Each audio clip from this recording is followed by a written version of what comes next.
Hey, what's up guys, MGH here and welcome back to my Bournemouth Road to Glory type career mode series. This is episode 2 and I just want to say thank you so much for the support on episode 1. You guys seem to be really excited for the series and so am I. And in this episode it's going to get even more exciting because it's time to make some inquiries and try and sign some players, because obviously we're going to need some more players if we're going to be pushing for our objectives, which are to win the league title and gain promotion. And then obviously next season, it's all about staying in the Premier League and avoiding relegation. So we're going to go through my shortlist once again, and we're going to try and buy some players. So as I mentioned in the first episode, quite a lot of these guys are very young. There are a few kind of 21-year-olds, 23-year-olds, but mostly we're looking at under 19s. And there were a few comments of people saying that maybe I should be going for slightly higher rated players if I can. The problem with that is my budget is so low that I can only really afford young players because they are so cheap. So I think this season I'm not going to blow the whole transfer budget. We'll see how we get on. We might have to. But I'm going to try my best to save some money for maybe January and sign some older players on free contracts. I want to see if I can get a few players in that have more experience, and then I won't have to pay for their transfer fee. I will just have to pay for their contracts, or their wages I should say. So that's really the idea, but obviously I'm going to have to bring in some players now. One position that I definitely want to fill is defence. I need to get a centre-back and a left-back. Absolutely, a must. So, we have 3 centre-backs that we spoke about in the last episode. We've got Liam Moore there, 69 rated, 21-year-old. I really like this guy because he's physically very good. He's tall, he's strong, and he's quite quick on his feet. He's got good passing on him, which I like, and decent ball control, 58. I like my defenders to have good ball control, so you can keep them on the ball if they have to be, getting away from a player and trying to pass it out. We've got Josh Meekings, who I think is my least favourite, if I'm honest. I'm not too sure about this guy, but you never know. It could be an option. He's quite expensive for what he is, a 67 overall, which isn't the best. And then we've got Nicholas Stark. A lot of people liked his name. I love his name. It's just brilliant. If you're a Game of Thrones fan, you'll know what I mean. But this guy, I think he's my favourite. I think that this is the guy I should be going for. He's so versatile. He can play in midfield as well. It's between Liam Moore and Nicholas Stark. So what I'm going to do is I'm going to approach to buy and see how much we're looking at here. So Liam Moore, we're looking at 1.8 to 2.8 million. It's quite a lot of money. Let's have a look at Nicholas Stark. Let's see how much he's going to cost me. 2 million to 3.2. Jeez. Okay, well, I'm just going to go in and try and make an offer here. So let's see if we can include any players in the deal. I think I've got Elliot Ward here, who's 29 years old and 66 overall. I'm sure he's fine, but he could potentially be part of this deal and make it a lot cheaper. So let's go with Ward plus, I'm going to go in with 750.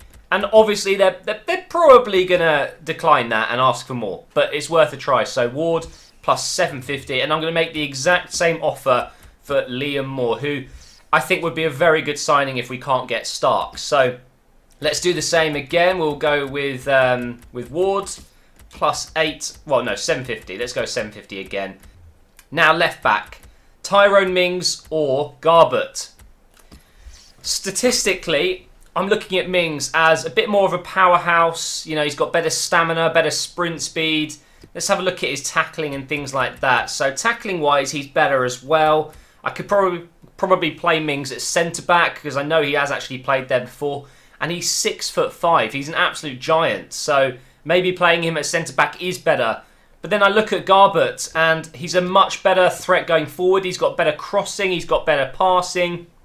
It's really a difficult one, this. So I think, same again, just kind of see how much they're worth and just make an offer, really. I'm going to try and make an offer of just 750 again, just see if they'll accept that. We'll try the exact same with Mings, 750,000, and just see what they say, really. Well, look at that. We've had all 4 offers rejected except from one, and that is for Liam Moore. So I think I'm going to go ahead with the deal, 750,000 plus Ward. So I think that's a very good deal, and we can come back in for Stark maybe in January.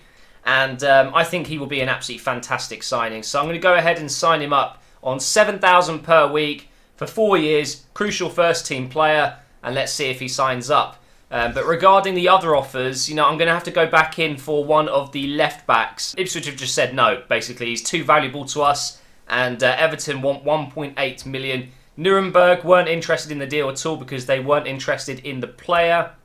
This is going to be a difficult one, so I think I'm going to go back in for... I'll go back in for Tyrone Mings, and I'm going to offer up a striker because I've got so many of them that I just don't need them all. So let's go with Pittman there and bring that down to 550 and just see what happens there. I'll do the same with Garbett, 550 plus Pittman, I think, and we'll see what they say. This is interesting. Ipswich have made an offer for Mark Pugh, who I've already mentioned. I'm not too sure if I'm going to be using him too much because I've got so many wide players. I'm not sure, for a 27-year-old to be 68 overall, if he's going to be good enough. So, maybe I could use him in the deal. Maybe I could get him in a swap deal for Mings, because obviously Mings plays for Ipswich. So, I'm going to go ahead and stall this for now. Anyway, guys, that's enough of transfer stuff. We're now going into my first game of the season, and it's a Capital One Cup game against Oldham Athletic. I'm not sure how good they're going to be. I know they're in a league below us, so that should be interesting. Now, what I'm doing is I'm going to play Pugh out on the right side and just see how good he is and decide then if it's worth keeping him or not. So here we are, guys. I'm so excited. Even though it's not the league and it's going to be the Capital One Cup to kick us off, it's going to be an interesting start to the series. Here we go. Let's get into our first game with Bournemouth and hopefully get the win. Here's Wilson. He's going to be my best player. I'm going to try and get him top scorer in the Championship, that's for sure. Here's Pugh. Oh, he's got a free kick for us already. That was some nice skill there. Do I keep him? Do I sell him? Oh, it's so confusing. Let's have a look at who my best free kick taker is. So we're looking at... Wow, we're not going to get very good free kick takers. 68 is the highest we've got, I think. It is. It's Pugh to take it. See if we can get it on target at least. That was terrible. Absolutely terrible. So as you guys know, this is the first time playing with a lower league team in a career mode so far in FIFA 15. And the difference in quality in the players, I mean, even that, just the passing is just so much more sluggish. It's going to take me a while to get used to it, that's for sure. A little bit of space over the top here. Look at that. Inside. Here's Ritchie. Through to Wilson, maybe. Wilson. No way. First goal. Yes! First goal of the season. 25 minutes in, and it is Wilson. I promise you guys, by the end of the first season, promoted or not, he is going to be the top scorer. What a finish. Great start to this series, and that's his first goal. Get in there, son. You just got owned, mate. You just got absolutely owned by Fraser. Look how pacey he is. Get the ball in. Oh! Oh my God. Did that just happen? Fraser, my left midfielder. He's so quick because he's so short and agile. But Wilson with the first touch finish, and it's 2-0 already. You know Bournemouth in real life.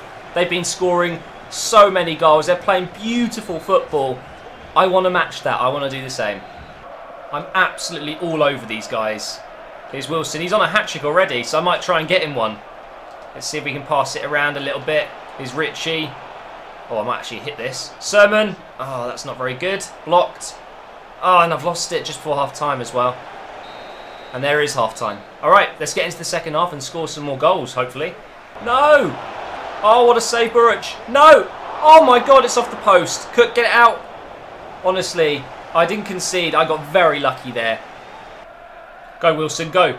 Oh, it's hat-trick time, baby. It is hat-trick time. Finish this. Bollocks. Lovely bit of skill there. Oh, he's just about got through. Here's Gosling. Put it back. Get the cross in.